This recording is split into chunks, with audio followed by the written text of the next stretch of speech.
time. God is good. Thank you very much. Abantu baminto, let me start with what Bishop told us.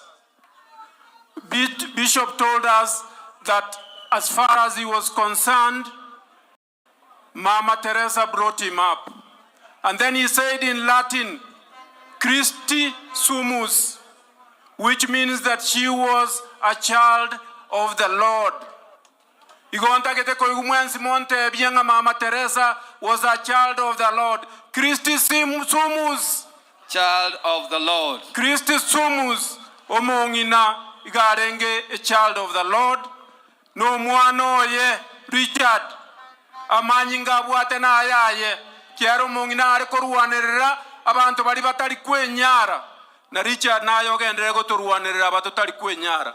Yogotoruanerera parliament. Guatoruanerera radio. Guatoruanerera TV. Guatoruanerera stokonyorana in social places. Igongo go saboge enderere igo. Lakini onyorege ento omo mongurua gotebi kio moerio. Igago tebi nga Tobeke ki Tobeke amo. That was the last word of the bishop. Ne kio na kingo go tigera Tobeke amo. Thank you very much, Ekegusii. Thank you. Senator Glory.